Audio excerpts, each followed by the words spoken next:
El día del Señor. Esta es una frase de la Biblia que las personas religiosas usualmente usan cuando hablan del fin del mundo. Sí, cosas como el Armagedón o el Apocalipsis. Quizás estés familiarizado con esta imagen de Jesús regresando en un caballo blanco. Él tiene una espada para traer el juicio final. Todos quieren saber qué va a pasar. Entonces, muchas de estas imágenes vienen del último libro de la Biblia. Pero para entenderlas, tienes que regresar al primer libro. Cuando la historia comienza, vemos a Dios crear un mundo asombroso. Luego, Él les da a los humanos el poder para gobernarlo en su nombre. Pero los humanos son tentados por este misterioso personaje no humano que les hace una promesa. Podrás definir el bien y el mal en tus propios términos y ponerte en el lugar de Dios. Justo lo que ellos hacen. Las historias resultantes se tratan de las relaciones rotas y la violencia que esto ocasiona. Sí, esta promesa crea enormes problemas. Ahora, todos tienen que protegerse a sí mismos y luchar por sobrevivir. Todos están usando la muerte como un arma para ganar poder. Todo lleva a la historia de la construcción de la ciudad de Babilonia. O en hebreo, Babel. Todos se unen para elevarse a ellos mismos al lugar de Dios.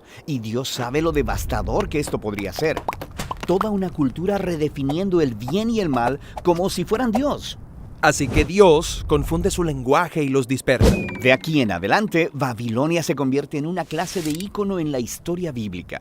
Es una imagen que representa la rebelión corporativa de la humanidad contra Dios. Y la siguiente vez que vemos esto es en la historia del antiguo Egipto. Es cierto, el faraón, rey de Egipto, se siente amenazado por estos inmigrantes israelitas. Él empieza a matar a todos los niños y esclavizar al resto. Esto es realmente malvado. Sí, Egipto es como una Babilonia más grande y malvada. Ellos se cuidan a sí mismos a costa de los demás, redefiniendo el mal como bien. Así que Dios le retorna a Faraón su propio mal. Su orgullo lo impulsó y fue tragado por la muerte.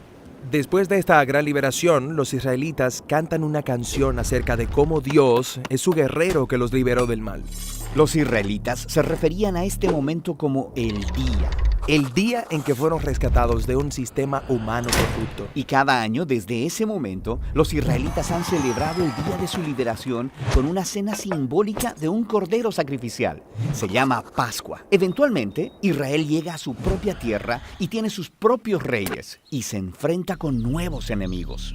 Así que ese pasado día del Señor, celebrado en cada Pascua, comienza a generar la esperanza de que Dios traerá el día de nuevo para salvar a Israel de las nuevas amenazas. Ahora, allá en las colinas, había un pastor de ovejas llamado Amós. Él fue designado por Dios como profeta para anunciar impactantes noticias a Israel, que Dios traería otro día del Señor contra sus enemigos. Y esta vez el blanco es Israel. ¿Qué?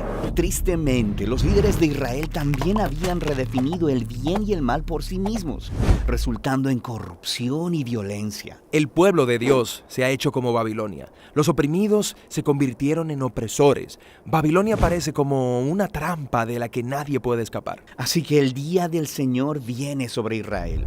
Son conquistados, llevados cautivos al exilio. A partir de ese momento, Israel sufrió bajo el gobierno de continuos imperios opresivos.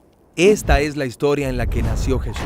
Sí, en ese tiempo el imperio opresivo sobre Israel era Roma. Entonces, ¿va Jesús a confrontar a Roma, deshacerse de ellos? Bueno, no. Jesús vio como el verdadero enemigo a ese mal misterioso y no humano, ese mal que había seducido a Babilonia, Egipto, Roma e Israel. Toda la humanidad se ha rendido a la promesa del poder del maligno.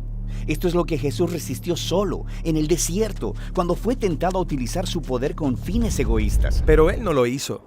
Después de eso, Él empezó a confrontar los efectos del mal en los demás. Empezó diciendo que iría a Jerusalén para la Pascua, para una confrontación final con el mal de Israel y Roma, muriendo. Morir.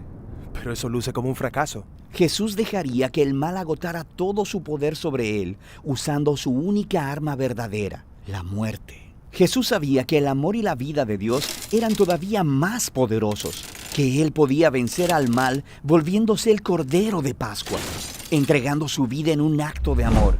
Y algo cambió ese día. Cuando Jesús derrotó al mal, Él abrió un nuevo camino para que cualquiera pudiera escapar de Babilonia y descubrir esta nueva clase de poder, esta nueva forma de ser humano. Ok. Así que algo cambió, pero el poder del mal todavía está vivo y funcionando, y nosotros seguimos construyendo nuevas versiones de Babilonia. Cierto. El último libro de la Biblia, Apocalipsis, apunta hacia el futuro y el último día del Señor. Es cuando el reino de Dios viene a confrontar a la Gran Babilonia. Es la imagen de todas las naciones corruptas del mundo. Sí, eso es todo. El Armagedón, el juicio final. ¿Cómo acabará Jesús con el mal? Bueno, no es lo que podrías esperarte. En Apocalipsis, el Jesús victorioso se simboliza con un cordero sacrificado manchado de sangre. Y luego, cuando Jesús llega al final sobre su caballo blanco para confrontar al mal, Él está manchado de sangre antes que la batalla siquiera comience. ¿Premanchado de sangre? Eso es una imagen extraña. Más bien, Él venció con su sangre cuando murió por sus enemigos. Y la espada está en su boca. Un símbolo de la autoridad de Jesús para definir el bien y el mal y hacernos responsables cuando traiga finalmente la justicia de una vez por todas. Y así, mientras tanto, el Día del Señor es una invitación para resistir la cultura de Babilonia.